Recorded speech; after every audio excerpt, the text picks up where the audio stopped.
Shalom, shalom. First and foremost, I want to give all praise, honor, and glory to Yahweh, Bahashem, Yahweh Shai, Bahashem, Rakakwadash. All praise and double honors to the elders and apostles of Great Millstone. Brought out this truth many years ago and still to this day preaching us this truth.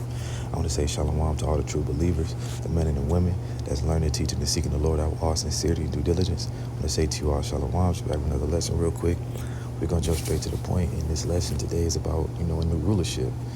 A new righteous, new rulership. Right now, we're under Esau's rulership, and everything is wicked, everything is out of whack, everything is of a low form, a low quality. But as the scriptures say, Esau is the end of the world, and Jacob is the beginning that followeth. And, a lot of people could take that out of context. It doesn't mean the actual end of the world, it means the actual end of a rulership, end of Esau's rulership. You know how they say end of an era? The era of Esau is about to go away, man. And then the rulership is about to come up, which is us, the Israelites, the Negroes, Latinos, and Native Americans, right? And we're going to prove that. I just want to start off with Revelation. We're going to start with Revelation 21:1. And it says, "And I saw a new heaven and a new earth, for the first heaven and the first earth were passed away, and there was no more sea." And that's that new rulership. The new heaven and new earth is the new rulership. The earth will be cleansed under a new rulership. Why? Because there's so much wickedness, because it's ruled under Esau, Edom. Same thing with Israel. You got those fake Jews over there, the small hats, the weird-ass Israelis. They celebrate the biggest Pride Month parade over there in Israel, which is our homeland. And the Lord going to have to cleanse that place too, man. It's too much wickedness going on. Right now, everything is weak, everything is wicked, everything is of a low quality because of Esau, Edom. Think about it. The food is low quality, the water, the air. Even the housing is low quality. Anything that Esau does is a low form, a low quality compared to the new kingdom and new rulership that we're about to receive from Yahweh Shai, man, right? So that's what the Lord is doing. The Lord is preparing us for a new rulership, right? And so let's break down there was no more sea. So if Revelation chapter 17, that's the judgment of the great whore, Babylon, and all of those nations come out of that sea. The heathen nations, the empire, the EU nations, they come out of that sea, right? So first we're going to jump to right over here, Daniel chapter 7, verse 1. And it says, "In the first year of Belshazzar, king of Babylon, Daniel had a dream of visions of his head upon his bed. Then he wrote the dream and told the sum of the matters. Daniel spake and saw, Daniel spake and said, I saw in my vision by night, and behold, the four winds of heaven strove upon the great sea, and the four great beasts came up from the sea, diverse from one another." So there was no more sea. So that sea represents, the sea represents, and the four beasts that came out of that sea represents the heathen empire rulership, and what it says in diverse from one another. Now like I said, Revelation, 17, verse 15 is the judgment of, Babylon the Great, along with the heathen rulership. Right, so let's go back to Revelation. And now we go jump to 17 and 15. Jump down to 15, and it says, "And he said unto him, The waters which thou sawest, where the whore sitteth, are peoples, multitudes, and nations and tongues." Yeah, and that's no more heathen rulership. All the empire came out of that sea, man. All the heathen empire came out of that sea, and that's going to be no more rulership. So when it says in Revelation 21:7, "And there was no more sea," there was no more heathen rulership. There was no more of them that came out of that empire of Esau, Edom, right? So when their rulership is coming down, that's when their rulership is coming down, that's when we come into play, and that's when our rulership is coming up, right? So let's go back to Revelation, 21:2. And it says, "And I, John, saw the holy city, New Jerusalem." Remember, Jerusalem is a people before it's a place, coming down from Yahweh out of heaven. That's the chariots prepared as a bride adorned from her husband. And like I said, that's us coming out of them chariots, man. And that's Jake and them new bodies, the new government, the new rulership. Jake gonna be perfect. We gonna have the work and the word written in our inward parts. Everybody gonna be in their right mind. The animals, the women gonna be in their right mind. Like I said, right now, Esau got everything at low quality. Even the women are low quality right now. They not in their right minds, but under that new rulership, everything is gonna be how it's supposed to be. Everything gonna be righteous. Everything is gonna flourish the way it's supposed to be. The trees gonna grow the way it's supposed to be. Our kids, we're gonna be able to grow up with our kids and not be separated as families, as we are right now. So under that new rulership, everything is going to flourish, it's going to grow, once we get under that new rulership. And that's pretty much what we waiting on, man. Yahweh Shai's return and the new rulership of Yahweh Shai and us ruling with him, right? Now we're going to jump to Revelation 18:4. And it says, and I heard a voice from heaven saying, come out of her, my people, that ye be not partakers of her sins, and that ye receive not none of her plagues. Right? And that's us being delivered up. When we come down, that's that everlasting salvation. Right? When we going up, our body's going to change instantly. And then when we come down, that's the everlasting salvation. That's that new rulership. Right? So let's continue in Revelation. We're going to go to Revelation 11 and 12.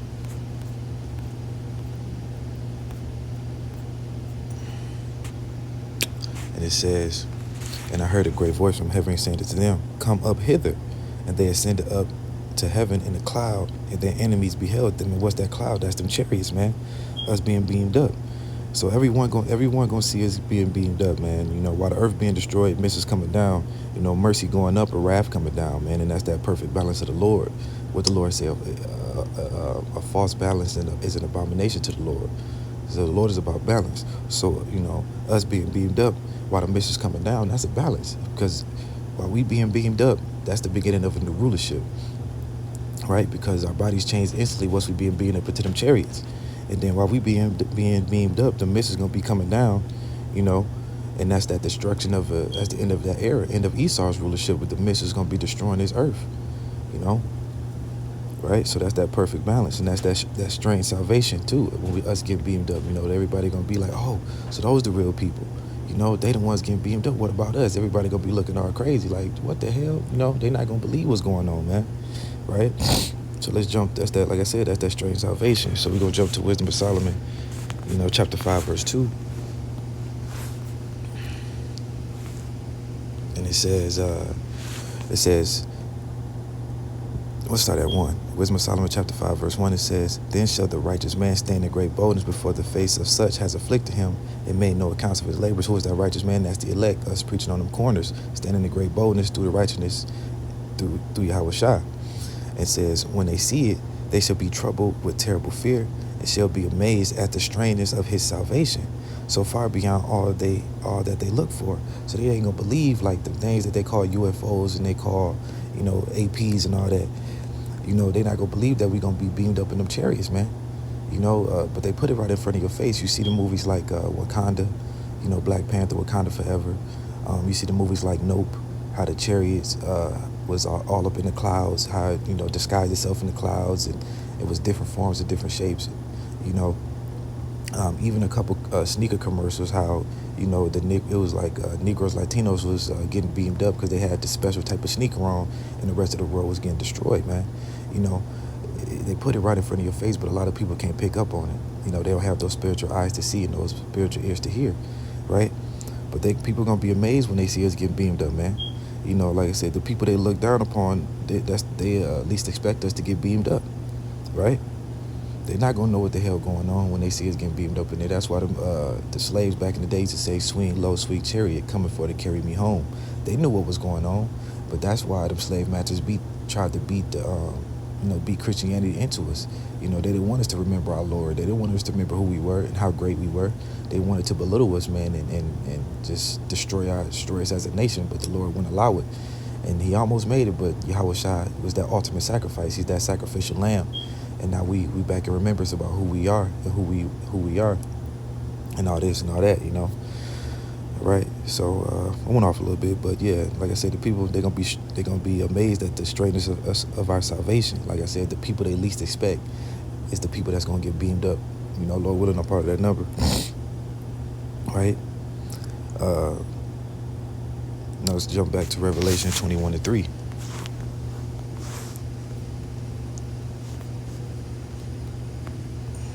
All right, verse 3. And it says, and I heard a great voice out of heaven saying, behold, the tabernacle of God, the Most High, is with men, and he will dwell with them, and they shall be his people, and power himself shall be with them, and be their power. Right? And we that third temple, man. The temples represents the presence of Yahweh Shai on earth. Now the presence of the Lord is men. You know what I'm saying? Right now. But You know, the temple represents the presence of Yahweh Shah on earth. When Yahweh Shah come, he's that ultimate temple. You know, but the presence of the Lord is men, right? So let's continue on this. Let's go to 1 Corinthians. You know, each one of us is a like I said, I went over this lesson last week too. Last week, how we are all a piece of that temple. We are all that rock. We are building the body of Yahweh Shah. We are building the house of David, that third temple. It's not a physical temple. It's a spiritual temple, right? Let's go to 1 Corinthians chapter 3, verse 10.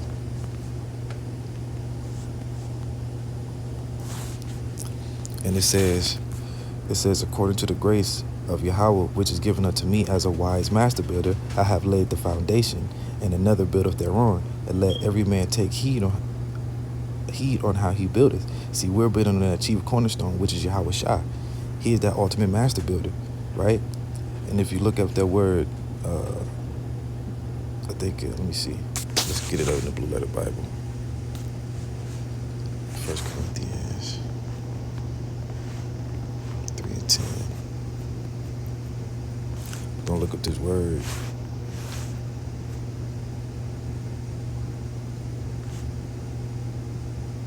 Yeah, master builder, and it goes into architecton.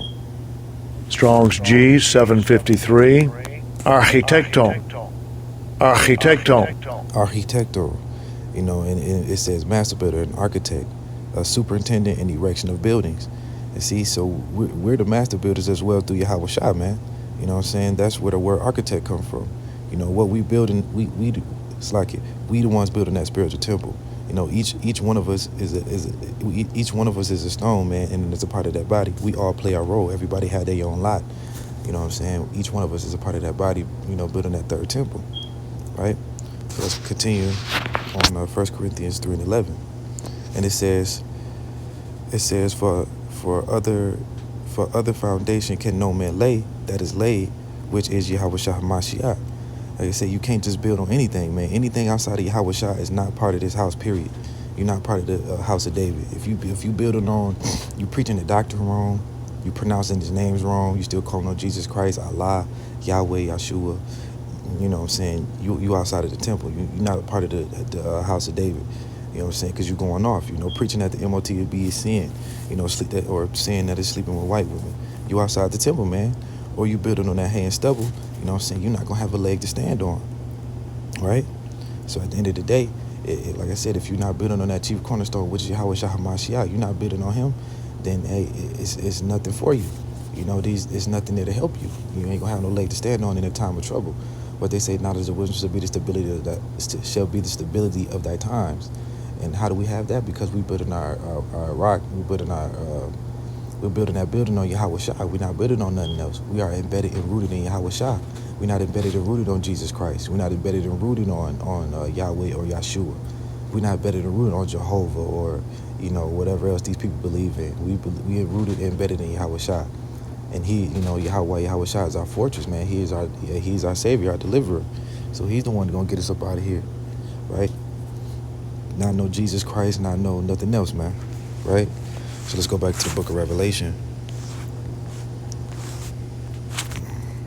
Let's go to Revelation 21, verse 4.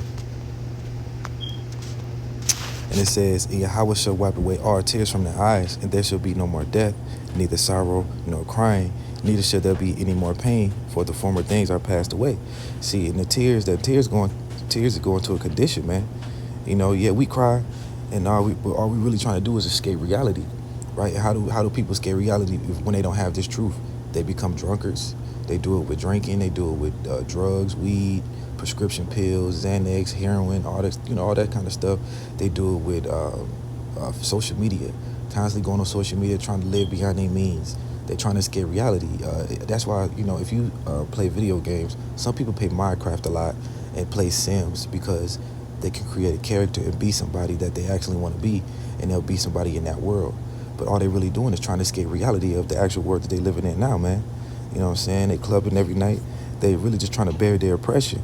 See, we in the house of mourning. You know, even though we doing all that, drinking and trying to escape reality, that shit still don't go away, man. You know, like I said, we in the house of mourning, man.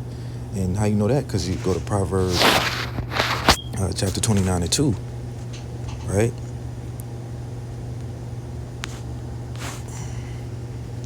Proverbs 29:2, and it says, when the righteous are in authority, when the righteous are in authority, the people rejoice, but the wicked bear rule, the people mourn. And who ruling right now, man? We under Esau's rulership. So we in the house of mourning. We mourning every day. We praying constantly every day, every morning we wake up that this place falls, man. We constantly watching the news, watching news articles, doing lessons on the articles, constantly teaching and everything because we want this place to fall. We ready to get the fuck up out of here, man. We in the house of mourning, so, and along with it, this is our punishment. So no matter how many times we cry, how many times we try to bury our depression, outside of how it's shot under drugs and alcoholism and all these things like that, that shit still don't go away, man. That's why you have to return to the true God, Yahweh Shah. He's the one that's going to wipe our tears away, as you just read in Revelation 21:4. Let's go back to it. Returning to him, this is what he's given us in return, man, for us being faithful and going through our afflictions to him, for him, right? 21:4. And it says, and Yahweh shall wipe away all tears from their eyes, and there shall be no more death. So we're going to be immortal, man. Neither sorrow nor crying. We're going to be in our right minds. Everything is, like I said, under that new rulership, everything is going to flourish. No more getting sick, having those new bodies. No, women not going to need BBLs. We're not going to need plastic surgery. We're not going to need allergy medicine. We're not going to need no medicine at all, man, because we're going to be perfect, right? Neither shall there be any more pain, for the former things are passed away, right? What's those former things? All this rulership, this earth right now. This is all the old things that we used to. This world is gonna pass away, and we gonna come into power, man. Right? Now let's jump up. Let's jump to Isaiah 25:8, because the Lord is gonna get rid of Esau. He's gonna destroy Esau. Right? He's gonna get rid of him for good, man. Esau gotta go. He's the ultimate deceiver, the ultimate liar. Right? Isaiah 25:8, and it says, and he will swallow up death in victory, and the Adonai Yahweh will wipe away tears from all. Slack, let's read that over. Isaiah 25:8. Let me slow down a little bit. He will swallow up death in victory, and the Adonai Yahweh will wipe away tears from off all faces, and the rebuke of his people shall he take away from off all the earth. For the Adonai Yahweh has spoken it, man. So who's that death? Again, as you can see, the Lord is wiping away all tears from off our faces, man. And the rebuke of his people should be taken away. So the stigma that we have on us, all that is going to be taken away once we get into that new kingdom. For the Adonai Yahweh has spoken it. See, this is part of the promises, man. This is what the Lord is going to give us for returning back to him and repenting. Salakia. And doing what we're supposed to do for him, right? But the most important thing, who is that death that they speak of? And it says, he shall swallow up death in victory. Who is that death? That death is Esau, Edom. He is death, right? He is as death. How we know that? Because let's go to the book of Habakkuk, chapter 2, verse 5. We all know what this is. Habakkuk chapter 2, verse 5. Yeah, also because he transgresseth by wine, he is a proud man. Who is that proud man? That's Esau, Edom, the land of the free, the land of the brave. Nobody can knock me down off my throne. I've got here myself. That's Esau, even the so-called white man. Neither keepeth at home. Why does he neither keep it at home? Because this man has over 800 military bases throughout the whole earth. Why does this man need so many military bases? Why? Because he's over there stealing resources. He putting sanctions on other people's country, and then he's killing their leaders, and forcing certain things on them, man. Stealing their resources, stealing their women. When America is big enough to where we could produce our own resources, they not full yet, man. They never would be full. They ultimately greedy. Esau would kill his own brother for them resources. Why? Because having money isn't real wealth, but owning the resources is wealth.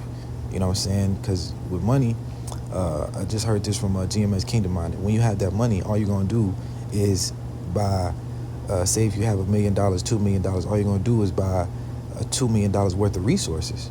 And that's your limit. But when you own the resources, it's unlimited. You own it. You keep producing it.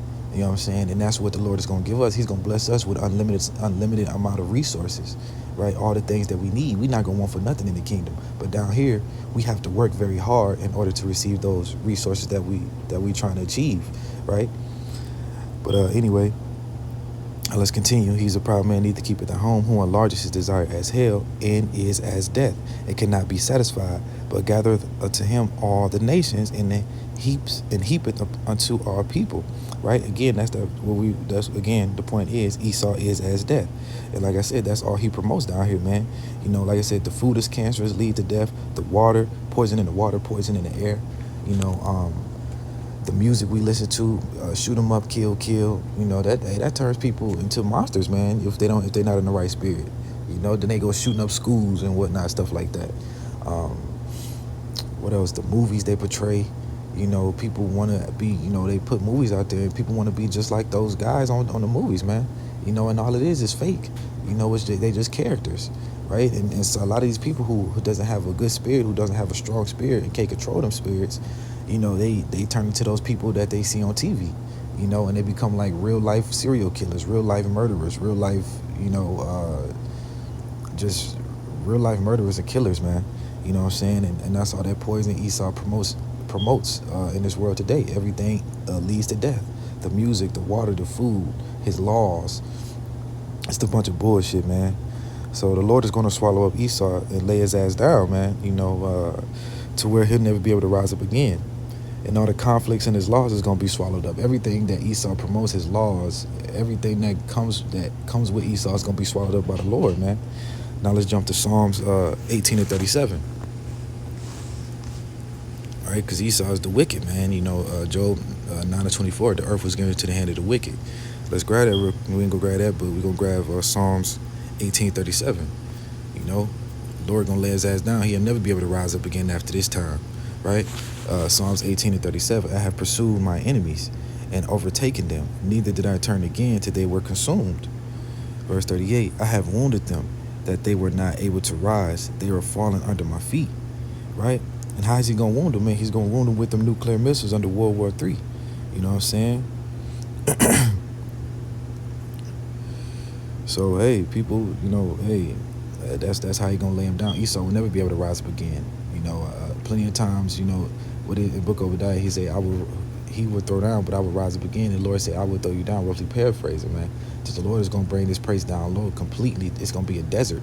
They will never be able to rise up again. Again, Psalms 18:38, I have wounded them. How he wounded them, like I said, he wounded them in World War III, and they will not be able to rise. They have fallen under my feet. You know what I'm saying? And after that, they're going to be in captivity for 1,000 years. And again, a perfect balance. They're going to build our kingdom like we built their kingdom here in America. And after 1,000 years, they're going to be evaporated, man. They're going to be gone off the face of this earth. You know? So curses, you know, the curses is the tears of the condition. You know, as soon as we beamed up, we're going to feel the change, man. Only Yahweh Shah can do it.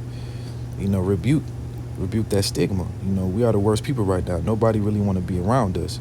So once we come into that, you know, that new rulership, you know, everything is gonna be changed, man. Like I said, you know, the curse is gonna be wiped away. You know, as soon as we be, you know, we gonna feel that change, man. Those new bodies, it's gonna be like a breath of fresh air, man. You know what I'm saying? And that's when we gonna have the slaves in the kingdom. We gonna have all of that, you know. And once he wounded them with the nuclear missiles, man, that's the end of that rulership, and that's the beginning of our rulership. Like I said, the curses and the tears, the conditions, all that's gonna be wiped away. As soon as we beamed up, we're gonna feel that change, man. Only Yahweh Shah is gonna be the one who bring that change, man. You know, Yahweh Shah is bringing everything. He would it. That's why the book of Revelation means reveal, right? So when Yahweh Shah comes, he's revealing who he is, what he looks like. You know, because nobody knows. I ain't gonna say nobody knows him. A lot of people don't know him down here, man. You know, they still banking on, like I said, Jesus Christ, Yahweh, Yeshua. They still calling on all these false names. His name is not ringing down here on this earth. He's coming back with great wrath because of all the things Esau, Edom has put all the oppression all over our people and destroying our people. So the Lord is going to come back and destroy them, man. He's going to come back with great wrath because he's destroying all these nations. Vengeance on these people as well because of what they did to him and did to his people. So he's bringing wrath, vengeance. He's bringing salvation. He's revealing what he looks like, who he is, what his name is. This whole earth is gonna know who it's like this whole earth is gonna know who the Lord is, man, before it's all over with. Right now, everybody's not worried about it. They still got their comforts. But once these blackouts happen, Jacob's trouble happened, and everything, you know, no more food in the storehouse, and no more water, no more Wi-Fi, all this and all that, and the MOTSB is pushed, you know, we're going to see who these people turn to then, and it's not going to save them because they're not rooted in better than Yahweh Shah, right? The ones who believe on Yahweh Shah, we going to be straight, Lord willing, I'm part of that number. We going to be good. Some of us going to taste death, some of us ain't. But Lord, we're not part of that number to even receive a protection from him, right? I went off a little bit, but like I said, All the curses, everything just gonna be wiped away. Once he's wounded, he will not be able to rise again. We're gonna come under. That's when we're gonna be coming under a new rulership through Yahweh Shah, right? And that's when we're gonna have them slaves and shit too. So let's jump to Isaiah 14, 2 and 3.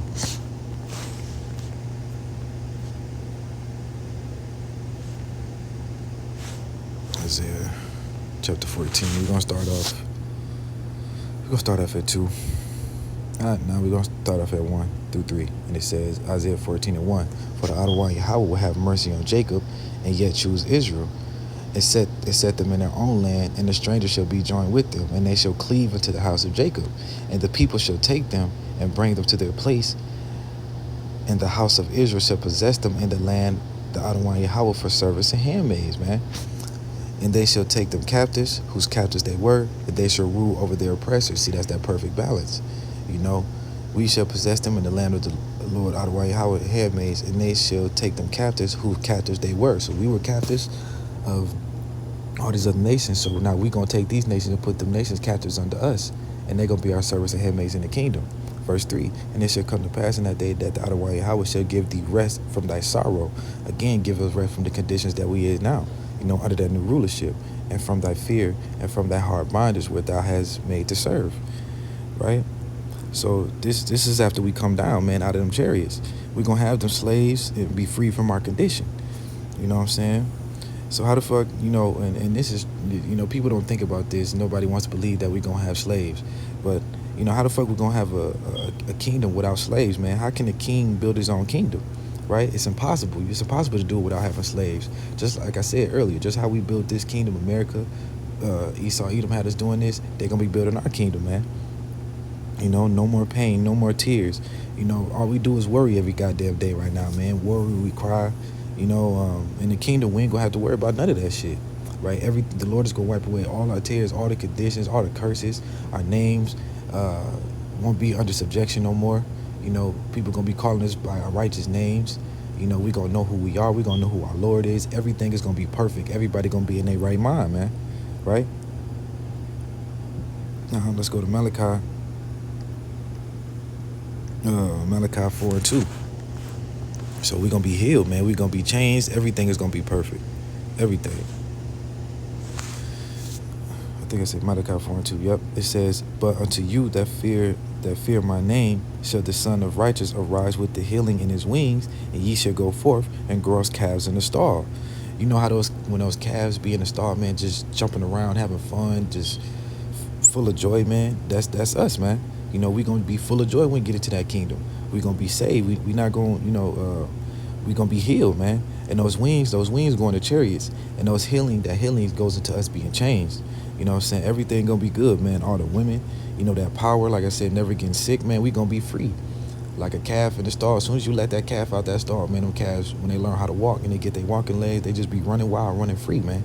And that's going to be us after we're healed and after we come out those chariots, man. We're going to be healed, like I said, those new bodies.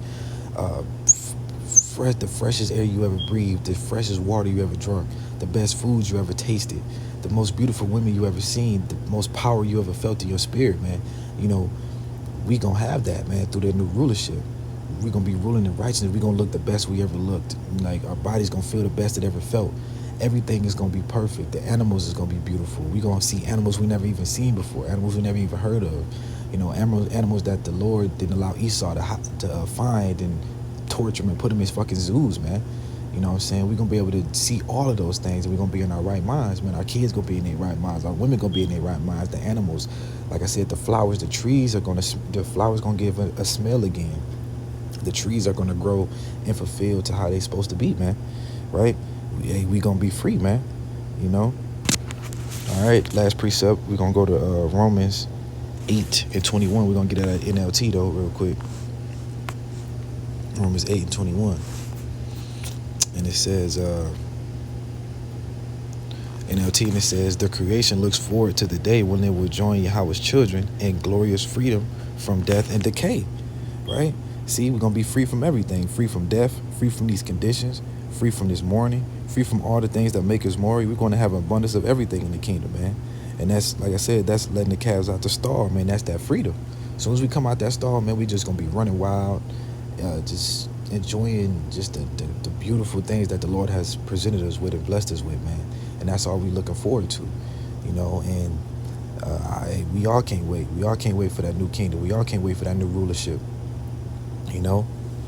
So that was pretty much it. Just wanted to come out and do a quick lesson. I got another one I'm gonna do too. Breakdown about a chapter. I think it's one of my favorite books in the Apocrypha, Baruch chapter 2. I'm gonna do a breakdown on that. So still doing the work, still learning, still growing. So truly hope this lesson was edifying. I want to say shalom.